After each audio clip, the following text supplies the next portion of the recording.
Hello guys, কেমন আছো সবাই? আশা করি সবাই খুব ভালো আছো। আজকে আমরা একটা তামিল সিনেমা সম্পর্কে জানবো, যে সিনেমাটির নাম হচ্ছে মিনিয়াতান দেবী। আমি সরি, এর নামটা আমি উচ্চারণ করতে পারছি না, তবে চ্যাট জিপিটি থেকে এই সিনেমাটার যে বাংলা অর্থ পেলাম সেটা হচ্ছে মানুষও দেবতা হতে পারে। তো যাই হোক, আমি অনেক দেশের সিনেমা এক্সপ্লেন করেছি, তবে সাউথ ইন্ডিয়ান যে তোমার বাস্তব ধর্মের সিনেমাগুলো তৈরি হয় সেইগুলোর সাথে আমার একটু বেশি অ্যাটাচমেন্ট লাগছে ইদানিং। কেন যেন মনে হচ্ছে একটা চ্যানেলে রেখে দিই শুধুমাত্র সাউথ ইন্ডিয়ান এক্সপ্লেনের জন্য, যাতে এক্সপ্লেন করতে করতে আমিও এইসব সিনেমা সম্পর্কে জানতে পারি।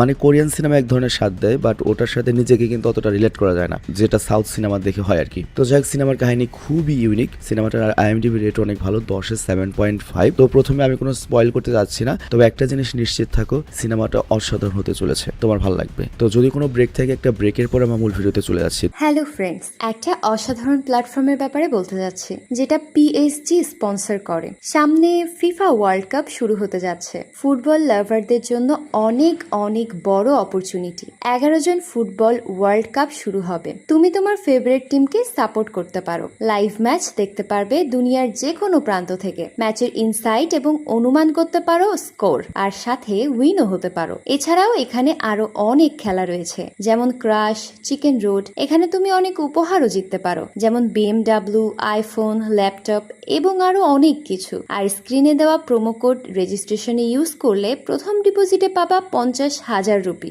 আর ফ্রি স্পিন তো থাকছেই। এখানে উইনিং মানি খুব সহজেই উঠানো যায়, যেমন আইপে, সাম্পাত বিসওয়া, ক্যাশ এবং অন্যান্য উপায়ে। এন্টারটেইনের জন্য এটা ইউজ করতে পারো, যেমন অনেকেই করে। তো কমেন্ট চেক করো, রেজিস্ট্রেশন করো, আর রিওয়ার্ড যেত। তো ব্রেক শেষে আমরা মূল ভিডিওতে আসলাম। তো সিনেমার কাহিনী শুরু হয় রঘু নামের একটা ব্যক্তিকে দেখিয়ে, আর এই হচ্ছে আমাদের এই সিনেমার মেইন চরিত্র, যে বর্তমানে জেলখানাতে বন্দী রয়েছে। এবং এখানে রঘু আমাদেরকে বলে, দুনিয়ার সবকিছু যদি আপনার বিপক্ষে চলে যায় আর ন্যায় বিচার পাওয়ার যদি কোনো রাস্তায় আর খোলা না থাকে, তখন একজন সাধারণ মানুষকেই তার নিজের ভদ্রতা ছেড়ে আইন নিজের হাতে তুলে নিতে হয়, আর নিজেকে সন্ত্রাসী হতে হয় নিজের জন্য এবং নিজের মানুষদের জন্য। তো বুঝতেই পারছো, রঘু অবশ্যই একটা ভালো মানুষ ছিল, কিন্তু কোনো একটা কারণে সে সন্ত্রাসী হয়ে গিয়েছে এবং এই কারণেই বর্তমানে জেলে রয়েছে। তো কি হয়েছিল রঘুর সাথে, এটা আমরা একটু পরে জানতে পারবো। তো এরপর আমরা দেখতে পাই যে জেলখানাতে রঘুর সাথে দেখা করতে ওই জায়গার যে তোমার MP বা MLA সে এসেছে। তো সে এসে রঘুকে বলে, আমি তোমার ব্যাপারে জানতে এসেছি, তুমি তোমার সম্পর্কে ঘটে যাওয়ার সকল কাহিনী আমাকে সত্য করে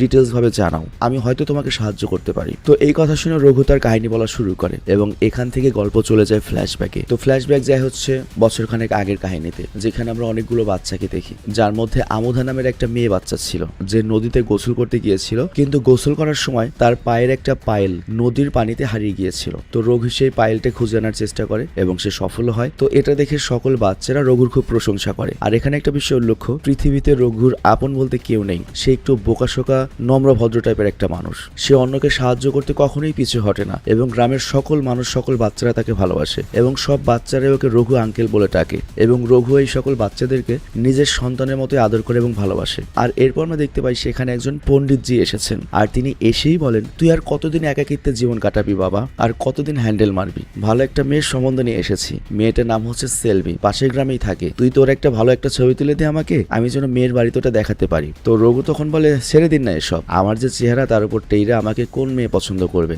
বাট তখনই আমোদা নামের ওই বাচ্চা মেয়েটি বলে, পণ্ডিতজি আপনি জানতো, সন্ধ্যার মধ্যে আপনার কাছে রঘু আঙ্কেলের একটা বেস্ট ছবি পৌঁছে যাবে। তো এরপর আমোদা করে কি, রঘুকে জোর করিয়ে রেডি করিয়ে স্টুডিওতে নিয়ে যায় এবং বলে, তোমার সাথে আমিও যাব এবং আমরা দুজনে মিলে ছবি তুলবো। তো রঘু তখন রাজি হয় এবং বলে, আচ্ছা ঠিক আছে, আমি তো জানি মেয়ে আমাকে পছন্দ করবে না, তো মেয়ে রিজেক্ট করলেও সমস্যা নেই, অন্তত তোর সাথে আমার একটা ছবি তো থাকবে স্মৃতি হিসেবে। তো এটা ভেবেই রঘু করে কি, নিজের ছবিটা তুলে নেয়। আর এরপর আমরা দেখি রঘু আনন্দা নামের একজনের কাছে আসে, যে কিনা রঘুর প্রতিবেশী, এবং তারা দুজনেই রাস্তায় নারিকেল এবং তোমার ওই যে কি বলে তাল এগুলো বিক্রি করে। আর আনন্দা নামের এই লোকটি অনেক ভালো মনের মানুষ, আর সে রঘুকে নিজের ছোট ভাইয়ের মতো মনে করে। আর তখনই সেখানে অপেক্ষাকৃত একটু ধনী পরিবার তালের কষ কিনতে আসে। তো রঘু এরপর নারকেলটি কেটে যখন বাচ্চাটির হাতে দিতে যায়, তখন বাচ্চাটার বাবা করে কি, সেই নারকেলটি আগে হাতে নেয় এবং সেটা টিস্যু দিয়ে পরিষ্কার করে তারপর বাচ্চার হাতে দেয়। তো এই বিষয়টা রঘুর খুব মাইন্ডে লাগে এবং সে ওই পরিবারের সামনেই বলে দেয়, আপনারা যখন হোটেল থেকে খাবার জিনিসপত্র খান, আপনার কি মনে হয় সেগুলো স্বাস্থ্যকর পরিবেশে তৈরি হয়? তখন তো আপনারা পরিষ্কার পরিচ্ছন্নতা খেয়াল করেন না, কিন্তু আমাদের গরিবের সামনে যখন আসেন, তখন আপনারা আমাদের মধ্যে এই দুর্গন্ধর গরিবী চোখে দেখেন না আর ঘৃণা করেন, আর এই কারণে এই তালটা পরিষ্কার করে খেলেন। কিন্তু এই নারকেল বা এই তালটাকে তো স্বয়ং ভগবান অনেক সুন্দর করে প্যাকেজিং করে সৃষ্টি করেছে, তো এটার আবার কি পরিষ্কারের প্রয়োজন ছিল? আর আমি তো তাছাড়া পরিষ্কার করে রেখেছিলামই, নাকি আমাদের আপনারা ঘৃণা করেন? তো এই কথা শুনে ওই পরিবারটা খুব লজ্জিত হয়ে পড়ে। আর সেখানে আমরা সেলভিকে দেখি, যার সাথে ওর বিয়ের কথা কথা চলছে, আর সে মূলত রঘুকেই দেখতে এখানে এসেছিল। তো সেলভিও মূলত নিজের পরিচয় গোপন করে দূর থেকে রঘুকে দেখতে এসেছিল, আর রঘুকে দেখেও তার পছন্দ, এমনকি রঘুর এই কথা শুনেও তার অন্তরটা ভরে যায়। মানে রঘুকে বাইরে থেকে ভেতর থেকে দুই দিক থেকেই পছন্দ করে ফেলে। আর এখানে একটা তথ্য না দিলেই নয়, এই সিনেমাতে রঘু হিসেবে যে অভিনয় করছেন তিনি কিন্তু তামিলের অনেক বড় একটা ডিরেক্টর, এবং এর সাথে দেখতেই পাচ্ছ তারা অভিনয়ের দক্ষতাও কিন্তু অনেক বেশি। তো যাই হোক, এরপর পণ্ডিতজি আসেন রঘুর কাছে এবং সে এসেই বলেন, যেই মেয়ের জন্য আমি তোমার বিয়ের প্রস্তাব নিয়ে এসেছিলাম না, সেই মেয়ে রাজি হয়ে গিয়েছে। রঘু তো অবাক এবং এর সাথে খুশি এবং ভাবে যাক ভালোই হয়েছে, আমাকে আর হ্যান্ডেল মারতে হবে না। এবং এখানে অমুদা সহ বাকি সব বাচ্চারা তখন পণ্ডিতজিকে বলে, হ্যাঁ ওই মেয়ে পছন্দ করেছে তো কি হয়েছে, আমাদের তো পছন্দ হতে হবে, ওই মেয়েটির ছবি কোথায়, আমরা ওই মেয়েটিকে দেখতে চাই। বাট রঘু বলে, কোনো ব্যাপার না, আমার যে চেহারা, একটা মেয়ে হলেই হয়েছে, মেয়ে যেমনই হোক আমার কোনো সমস্যা নেই। কিন্তু বাচ্চারা এই কথা মানতে চাচ্ছিল না এবং তারা বলে, না না আমরা তো ওই মেয়েটাকে দেখবই। তো এরপর বাচ্চারা করে কি, পণ্ডিতজির কাছ থেকে ওই মেয়েটির বাড়ির ঠিকানা নেয় এবং সেলভির সঙ্গে দেখা করতে যায়। তো বাচ্চারা যখন ওই বাড়িতে যায়, সেলভি তো বাচ্চাদের দেখে অনেক খুশি হয়, বাচ্চারাও সেলভিকে অনেক পছন্দ করে ওদের কাকি হিসাবে। আর তখন আমুদা সেলভিকে বলে, শোনো আমাদের রঘু আঙ্কেলের কিন্তু এই পৃথিবীতে আমরা ছাড়া কেউ নেই, আমরাই তার সবকিছু, আমরা চাই না তার জীবনে এমন কেউ আসুক যে তাকে কষ্ট দেবে, তুমি তাকে খুশি রাখতে পারবে তো, না আবেগে বিয়ে করতে যাচ্ছ। বাট সেলভি তখন বলে, আমি তাকে অনেক বেশি খুশি রাখবো এবং তোমাদের অভিযোগ করার কোনো সুযোগই দেবো না। তো এই কথা শুনে আমুদা অনেক বেশি খুশি হয় এবং আমুদার টেস্টে সেলভি পাশ করে যায়, আর এই কারণে মামলাও সেটেল হয়ে যায় এবং মোটামুটি ধুমধাম করে রঘু এবং সেলভির বিয়ে হয়ে যায়। সকল গ্রামবাসী অনেক খুশি এবং এখানে সব গরিব মানুষ হতে পারে, বাট তারা সবাই পরিবারের মতো বসবাস করে এবং তারা ভাবছিল যে রঘুর একাকিত্ব জীবন শেষ হয়ে গিয়েছে, এখন আর রঘুর হ্যান্ডেল মারবে না। কিন্তু ভবিষ্যতে কি আসতে চলেছে এটা তো আর কেউ জানি না আমরা, মানে ভবিষ্যতে হয়তো এমন কিছু আসবে যেটা রঘুর জীবনকে সম্পূর্ণ বদলে দেবে। তো এর পরের সিনে আমরা দেখতে পাই একজন ব্যক্তি তার স্ত্রীর হারিয়ে যাওয়ার রিপোর্ট লেখাতে পুলিশ স্টেশনে আসে, মানে স্ত্রী হারিয়ে গিয়েছে। কিন্তু এখানে যে অফিসার আর হাবিলদাররা ছিল তারা একটু নজরও দেয় না, মানে ব্যাপারটা এমন যে মহিলাদের গায়েব হয়ে যাওয়া একটা নর্মাল ব্যাপার। তো অফিসার করে কি, একটা জাস্ট রিটার্ন নোট লিখে ওই ব্যক্তিকে পাঠিয়ে দেয় এবং বলে, আচ্ছা সমস্যা নেই, যাও আমরা সার্চ করা শুরু করে দেবো, কোনো খবর আসলে তোমাকে জানাবো। আর একটা মহিলা হারিয়ে গিয়েছে, এই পয়েন্টটা মনে রেখো। আর এর কিছুক্ষণ পরে আমরা একটা ফ্যাক্টরি দেখি যেখানে অনেক মহিলা কাজ করে, আর এই ফ্যাক্টরির মালিকের নাম হচ্ছে রাজ প্রকাশ এবং সে অনেক ধনী একটা ব্যক্তি, তার উপর আবার এমএলএ এর ডান হাত, মানে নর্মালি লোকাল একটা টাকা পয়সার মালিক ক্ষমতা থাকলে এমনিতেই তো রাজনৈতিক পাওয়ার থাকে। আর এখানে লক্ষ্য আনন্দা যে রয়েছে না, আমাদের রঘুর যে প্রতিবেশী, তার স্ত্রী মিনাও কিন্তু এই ফ্যাক্টরিতেই কাজ করে। তো এইখানে আমরা দেখতে পাই আরতি নামের একজন মহিলার কিছু টাকার প্রয়োজন, তো এই জন্য সে রাজের কাছে কিছু টাকা ধার চাইতে আসে। কিন্তু এই রাজ হারামজাদার কাজ হলো এইসব অসহায় মানুষদের কম সুদে টাকা ধার দেয়, কিন্তু টাকা যদি ফেরত না দিতে পারে সাফারি কিরকিরা। তো যাই হোক, এটা একটা ফাঁদের মতো। তো আরতি তো মানে খুশি হয়ে টাকা ধার নেয় এবং বলে কিছুদিনের মধ্যে আমি ফেরত দিয়ে দেবো, ওয়াদাও করে। আর এরপরে আমরা দেখি রঘু আর সেলভিকে, যারা আরামের শান্তির জীবনযাপন করছিল।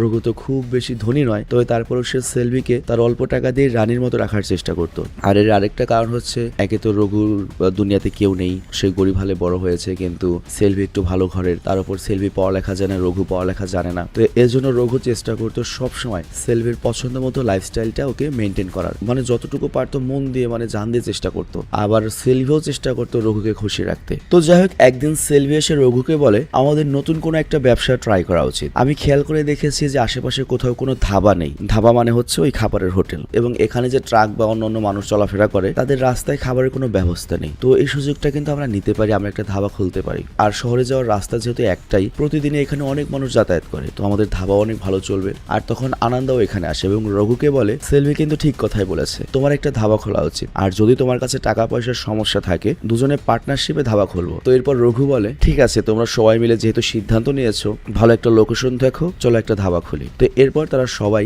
ধাবা খোলার একটা লোকেশন দেখতে বের হয় এবং ওদের ধারণা ছিল ধাবা যদি একবার ভালো মতো চলতে শুরু করে ওদের জীবনযাত্রা আরো সুখ এবং স্বাচ্ছন্দ্যের হবে। আর এইদিকে আমরা এমএলএ কে দেখি, যেখানে ওই ফ্যাক্টরির মালিক রাজকেও আমরা দেখতে পাই, যে মানুষকে টাকা ধার দিত আর কি। তো তখন গ্রামের একজন বৃদ্ধ লোক এখানে আসে এবং সে একটা অভিযোগ নিয়ে আসে যে আমার গ্রামে বিদ্যুৎ, পানি এবং সড়কের অবস্থা খুব খারাপ, রাতের বেলা মানুষ সড়কে চলতে পারে না, রাস্তা একটু পর পর ভাঙাচোরা, গর্ত, তার উপর স্ট্রিট লাইট নেই, আপনি যদি এগুলো সবকিছু ঠিক করে দিতেন তাহলে খুব ভালো হতো। তো এই কথা শুনে এমএলএ বলে, আমি খুব দ্রুতই সবকিছু ঠিক করে দেব, আপনি এবার আসতে পারেন। তো সবকিছু ঠিক হয়ে যাবে এটা ভেবে বৃদ্ধ লোকটাও চলে যায়। আর এরপর আমরা দেখি রঘু আর সেলভি দুজনেই ধাবার লোকেশন খুঁজতে ব্যস্ত এবং ফাইনালি সুন্দর একটা লোকেশন পেয়ে তারা ধাবা চালু করে ফেলে এবং সৃষ্টিকর্তার কৃপায় খুব কম সময়ের মধ্যেই তাদের ধাবা ফেমাস হয়ে যায় এবং অনেক ব্লগাররাও আসে এই ধাবাতে ফাউ খাওয়ার জন্য এবং ধাবাকে আরো বেশি ফেমাস করে দেয়। তো এই ঘটনায় রঘু এবং সেলভি দুজনে বেশ খুশি ছিল এবং তারা ভেবেছিল অন্তত এইবার তাদের গরিবই কিছুটা কমে যাবে এবং তারা শান্তির জীবনযাপন করবে। আর গ্রামেও সবকিছু ঠিকঠাক চলছিল, কিন্তু হঠাৎ করেই গ্রামে একটা শোকের মাতম লেগে যায়। কারণ তোমাদের কি মনে আছে সেই আরতির কথা,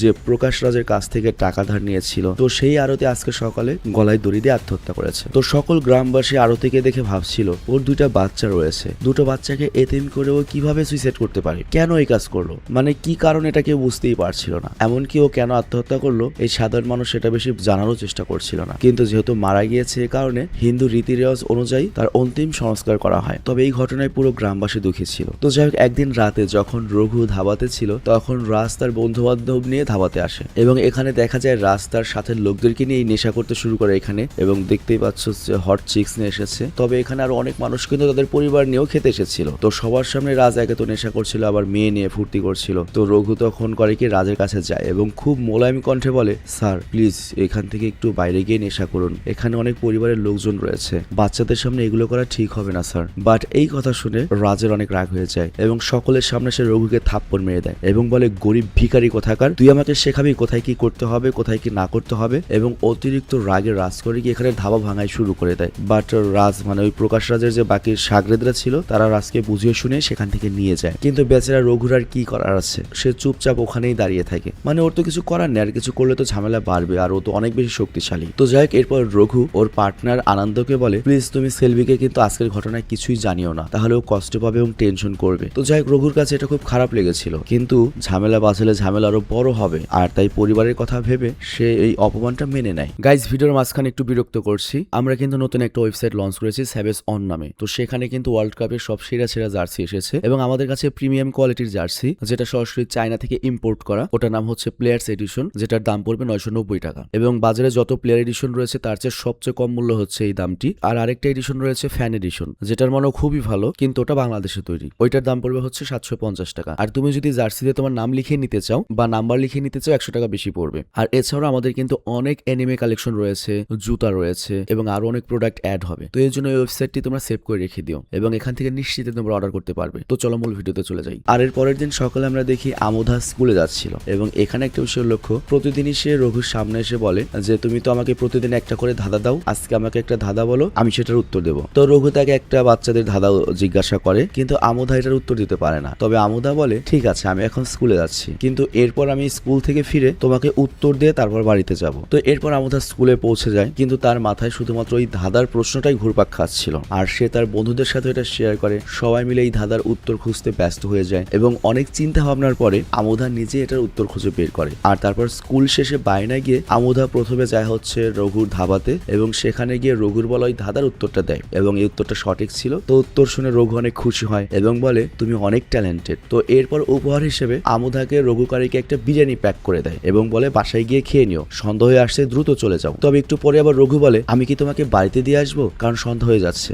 বাট আমোধা বলে, আরে না আমার কাছে সাইকেল আছে, আমি একাই যেতে পারবো। তো রঘু ওকে একাই ছেড়ে দেয়, আর এটাই রঘুর সবচেয়ে বড় ভুল ছিল। তো এইদিকে দেখা যায় রাত প্রায় 8:30 বেজে গিয়েছে, কিন্তু অমুধা নামের সেই বাচ্চা মেয়েটি এখনো বাড়িতে আসেনি। তো অমুধার মা তখন রঘুকে কল করে জিজ্ঞাসা করে, তুমি কি দেখেছো অমুধাকে, ওকে তোমার ওখানে এখনো তো বাড়ি আসেনি। বাট রঘু বলে, অমুধাকে তো আমি অনেক আগে বাড়িতে পাঠিয়ে দিয়েছি। তো রঘু এই কথা শুনে চিন্তিত হয়ে পড়ে, আর তারপর রঘু এবং আনন্দ একসাথে অমুধাকে খুঁজতে বের হয়। তো এই যে রাস্তাটা ছিল একে তো ভাঙাচোরা, কোথাও নেই লাইট, জঙ্গলের মতো। আর এই অভিযোগে কিন্তু সেই বৃদ্ধ লোকটা সেদিন এমএলএর কাছে গিয়ে করেছিল, তবে আজ পর্যন্ত এমএলএ কিছুই করেনি। তো এই কারণে রঘুর খুব কষ্ট হয়ে যায় অমুধাকে খুঁজে বের করতে। তবে অনেক খোঁজাখুঁজির পরে অবশেষে তারা অমুধাকে দেখতে পায়, কিন্তু তার অবস্থা খুবই খারাপ, তার কিছুটা শ্বাস প্রশ্বাস চলছিল। আর তাই রঘু এবং আনন্দ মিলে দ্রুত ওকে হসপিটালে নিয়ে যায় এবং গ্রামবাসীর কাছে ওই খবর জানাজানি হয়ে গেলে তারাও দ্রুত হসপিটালে চলে আসে। বাট তখনই একটা খারাপ খবর সামনে আসে যে অমুধাকে একটা বিষাক্ত সাপ কেটেছে, আর এই বিষ পুরো শরীরে ছড়িয়ে পড়ার কারণে অমুধাকে বাঁচানো সম্ভব হয়নি। তো গ্রামের সবাই শোকাহত হয়ে পড়ে। আর এখানে তোমরা নিশ্চয়ই জানো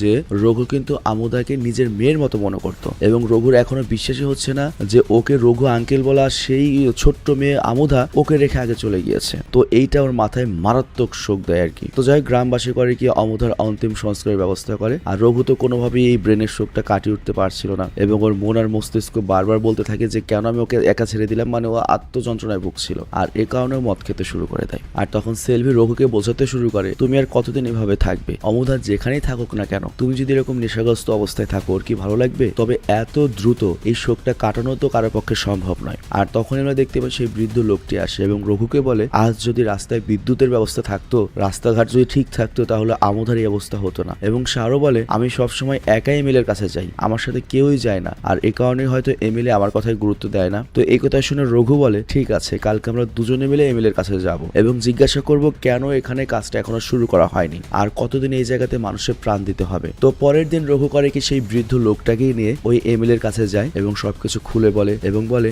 যে আজ যদি আপনার ওই কাজটা কমপ্লিট থাকতো তাহলে ওই বাচ্চা মেয়েটার প্রাণ দিতে হতো না। তো এমিলে তো এটা শুনে আশ্চর্য হয়ে যায় এবং সে রাজের দিকে তাকিয়ে বলে তোকে না আমি সেদিনই আদেশ দিয়েছিলাম সবকিছু ঠিক করে দিতে, আমি তো স্যাংশনে মানে টাকাও দিয়েছিলাম, তাহলে কেন করিসনি? বাট রাজ তখন বলে স্যার ওই গ্রামে থেকে খুব কষ্টে 100 ভোট পাওয়া যায়, এত কম ভোটের জন্য এত টাকা খরচ করা কি ঠিক হবে? আর এই জন্য আমি করিনি। তো এই কথা শুনে এমিলে রেগে যায় এবং রাজ প্রকাশকে জোরে একটা থাপ্পড় কষিয়ে দেয় এবং বলে ভোট একটা হোক কিংবা 1 লক্ষ সবাই আমার কাছে সমান, 1 সপ্তাহের মধ্যে গ্রামের সকল সমস্যার সমাধান হয়ে যাওয়া চাই, তা না হলে তোর ব্যবস্থা আমি করব। তো এইটুক কথাই মোটামুটি তোমরা বুঝতে পারছো বা আমরা বুঝতে পারছি যে এমএলএ হয়তো ভালো মানুষ, কিন্তু ওই প্রকাশ রাজ খুব ডেঞ্জারাস, মানে বড় লেভেলে মানুষদের আশেপাশে যারা থাকে তারা আসলেই খারাপ হয়ে থাকে, এটা বাস্তব। তবে এই প্রকাশ রাজ আজকে যে এমএলএর থাপ্পড় খেলো এই পুরো রাগটা তার চলে যায় হচ্ছে ওই গরিব রঘুর উপরে, যেই শালা গরিব ফকিরের জন্য আমি অপমানিত হলাম, এবং সে মনে মনে প্রতিজ্ঞা করে আমি রঘুকে কখনোই ছাড়বো না। এবং এই প্রতিহিংসার জের ধরেই রাজ করে কি নিজের লোকজন নিয়ে পৌঁছে যায় রঘুর ধাবায় এবং ভাঙাচোরা শুরু করে দেয়, ওকে অনেক মারে। বাট রঘু বলে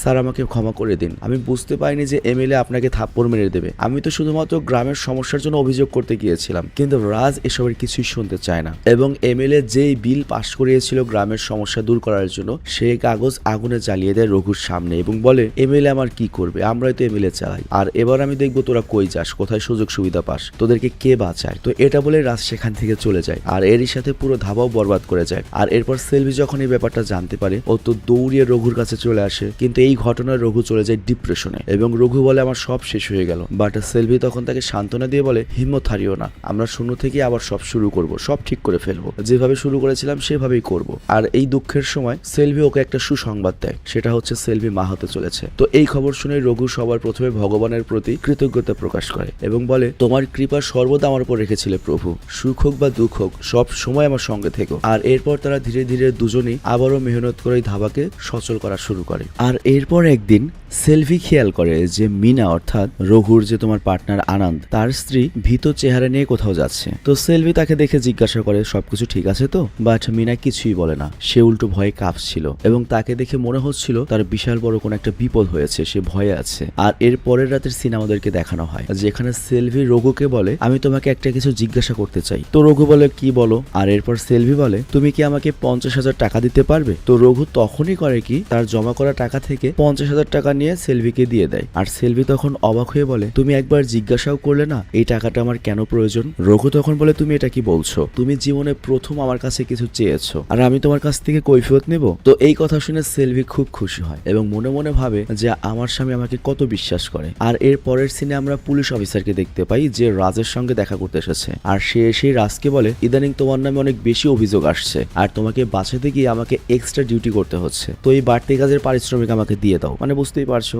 এই পুলিশ বেটাই শয়তানকে প্রশাসনিক সাপোর্ট দেয়। তো এই কথা শুনে রাজ করে কি ওই পুলিশ অফিসারের হাতে 1 লাখ টাকার বান্ডেল ধরিয়ে দেয় এবং বলে তুমি তোমার কাজ করে যেতে থাকো, কোনো সমস্যা নেই, টাকার চিন্তা করো না। তো বুঝতেই পারছো পুলিশ অফিসার এবং রাজ একে অপরের সাথে রয়েছে। আর এরপর রাতে আমরা দেখতে পাই রঘু তার ধাবাতে ছিল এবং সব কাজ শেষ করে বাড়িতে যাওয়ার জন্য প্রস্তুত হচ্ছিল। আর তখনই তার কাছে তার এক প্রতিবেশীর কল আসে এবং সে রঘুকে বলে বাবা দ্রুত বাড়িতে আয়, বড় ধরনের একটা অঘটন ঘটে গিয়েছে। তবে কি ঘটেছে এটা বলে না। তো রঘু তখন ভাবতে থাকে কি এমন হলো, আর এজন্য সে দ্রুত বাড়িতে ফিরে আসে। আর বাড়ি আসার পর রঘু যেটা দেখতে পায় এটা দেখে তার পায়ের নিচে থেকে মাটি সরে যায়, কারণ তার সামনেই সেলভির লাশ রাখা ছিল। তো এটা দেখে রঘুর যে তোমার ব্রেন পুরো ব্ল্যাক আউট হয়ে যায়, সে কোনো রিয়াক্টই করতে পারছিল না, মানে ওর ব্রেন কাজ করা বন্ধ করে দিয়েছে।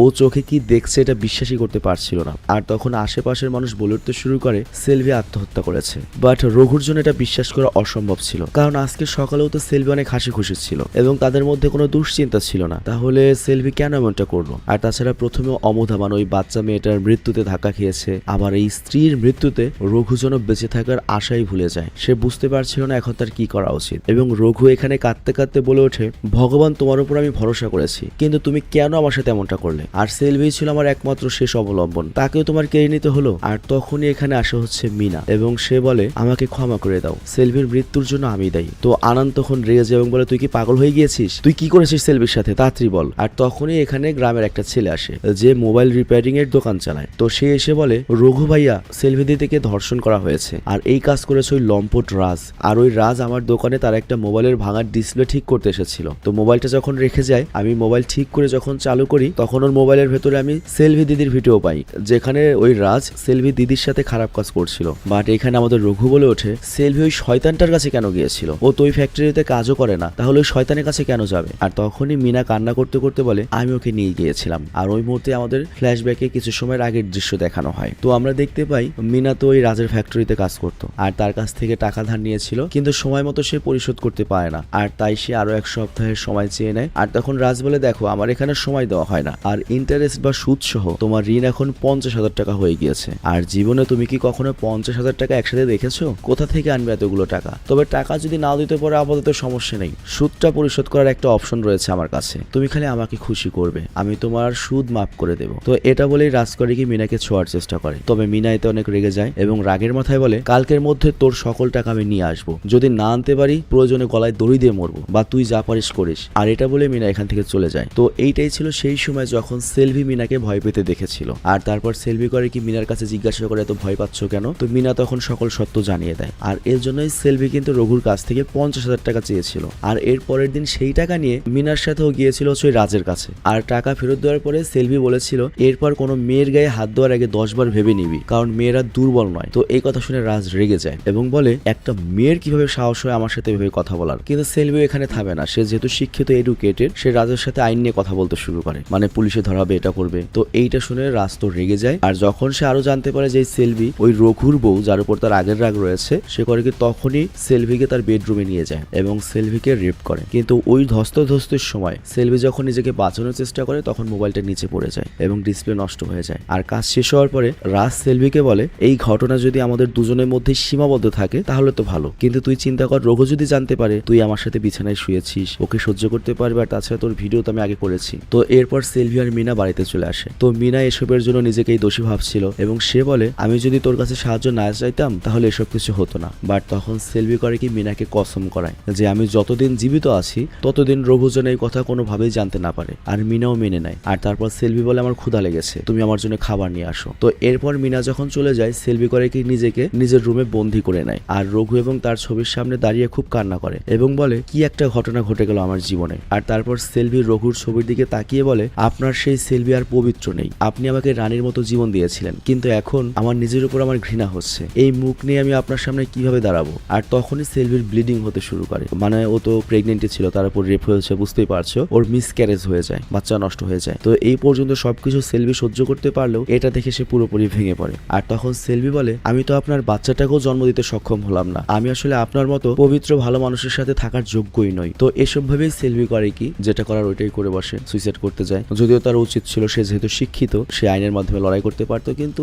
সিচুয়েশনটা বুঝতে পারছো, যেখানে টাকা দিয়ে আইনকে কন্ট্রোল করা যায় সেখানে বিচার পাওয়া সম্ভব না, কারণ আইনই হচ্ছে রাজের পালিত কুত্তা। তো এই সবকিছু জানার পরে রঘু তো পুরো শকড হয়ে যায়। আর তারপর ওই মোবাইল রিপেয়ারিং এর ছেলেটা বলে, রাজের মোবাইলে শুধুমাত্র সেলফি দিদি নয়, এই গ্রামের আরো অনেক নিরীহ মহিলার খারাপ ভিডিও রয়েছে। আরতে আন্টির সাথে একই কাজও করেছিল, ও যত মহিলাদের টাকা ধার দিত সবারই ইজ্জত লুটে নিত। আর আমাদের ওই বাচ্চা মেয়ে আমোধাকেও ছাড়েনি, ওই আমোধাকেও সাপে কাটেনি। রাজ ওই বাচ্চা মেয়েটার সাথেও খারাপ কাজ করে ওকে জঙ্গলে ফেলে দিয়ে গিয়েছিল। আর ডক্টর আমাদেরকে ভুল তথ্য দিয়েছিল যে আমোধাকে সাপে কেটেছে। তো পুলিশ এবং ডক্টর দুজনেই রাজের সাথে জড়িত। তো এরপর রঘু করে কি ওই মোবাইলটা চেক করে, সব ভিডিও চেক করে, এবং এই দৃশ্যগুলো যখন ও দেখে ওর ভেতরে জানোয়ার জেগে ওঠে, একটা সাধারণ মানুষ ভয়ঙ্কর হয়ে ওঠে। মানে সম্পূর্ণ সহজ সরল একটা রঘু, যে সৃষ্টিকর্তার উপর সবসময় ভরসা করতো, যে সৃষ্টিকর্তা যা করবে ভালো করবে, সে নিজে এখন দেবতার দায়িত্ব নেওয়া পালন করা শুরু করে দেয়। মানে সৃষ্টিকর্তাকে খারাপ বলুক ভালো বলুক, ও আইনের ভরসা করবে না, ও নিজেই ন্যায় বিচার নিয়ে আসবে। ও পাগলের মতো ছুটে যায় প্রথমে রাজের কাছে। আর ওখানে গিয়ে দেখা যায় সে এখনো একটা মহিলাকে ওই সুদের জন্য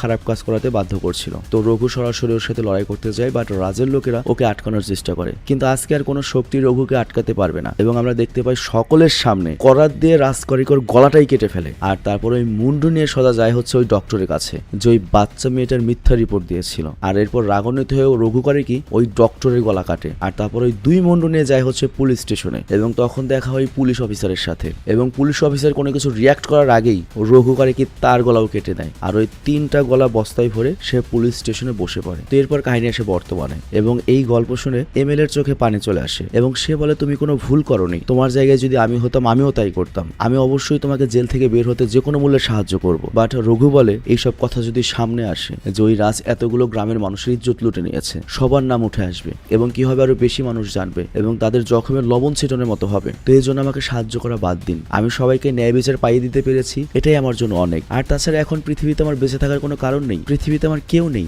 আর আমি বাইরে থাকি বা জেলে থাকি, যেখানেই থাকি আমার জন্য এটা একই হবে। তো এরপর রঘুকে জেলে পাঠানো হয় এবং হয়তো ওর ফাঁসি হবে, 3টা মার্ডার করেছে বুঝতেই পারছো। আর এখানেই সিনেমাটি শেষ হয়ে যায়। তো যাই হোক, সিনেমাটি কিন্তু অন্যরকম ছিল এবং একটা কথা এখানে না বললেই নয়, তামিল সিনেমাগুলো বরাবরই একটু বেশি টাচি হয়ে থাকে। আর এর জন্য এখন থেকে নতুন যত তামিল সিনেমাগুলো থাকবে, খুব পপুলার সিনেমাগুলো নয় বাট রেগুলার তামিল সিনেমাগুলো আমরা দেখবো। গাইস, বিদায়ের আগে আবারও মনে করিয়ে দিচ্ছি আমাদের যে নতুন ওয়েবসাইটটা তৈরি করলাম, কেমন হলো ওয়েবসাইটটি সেটা একবার ঘুরে এসো তোমরা। আর তোমাদের যদি কোনো প্রোডাক্ট থাকে বা তুমি যদি কোনো সেলার হয়ে থাকো, ফর এক্সাম্পল তুমি ছোটখাটো একটা ব্যবসা করছো, তুমি চাইলেও কিন্তু আমাদের সাথে যোগাযোগ করে তোমার প্রোডাক্ট ওই ওয়েবসাইটে অ্যাড করতে পারবে একটা স্টল হিসাবে। তো যারা সেলার রয়েছে বা কিছু বিক্রি করতে চাও আমাদের মাধ্যমে, আমাদের যে হোয়াটসঅ্যাপ নাম্বার রয়েছে সেখানে যোগাযোগ করো। আর আমরা এখানে চাচ্ছি একটা কমিউনিটি বিল্ড করার জন্য, মানে আমাদের নিজেদের মধ্যে একটা কমিউনিটি হবে যেখানে আমরা ক্রেতা এবং বিক্রেতাকে এক জায়গায় করব এবং এর ফলে উভয় পক্ষই সুবিধা ভোগ করবে। ফর এক্সাম্পল অনলাইনে যে কোনো জায়গা থেকে অর্ডার করলে তোমাদের একটা রিস্ক থেকে যায় টাকা মার যাবে কিনা, কিন্তু এখানে সেই রিস্কটা থাকছে না। আরেকটা ব্যাপার হচ্ছে তোমরাই আবার এখানে কিন্তু সেলার হিসেবে সেল করতে পারছো। তো অনেক সুন্দর একটা প্ল্যাটফর্ম তৈরি করেছি, তোমরা কাইন্ডলি একবার ঘুরে আসো এবং অবশ্যই তোমাদের সাপোর্ট আশা করছি।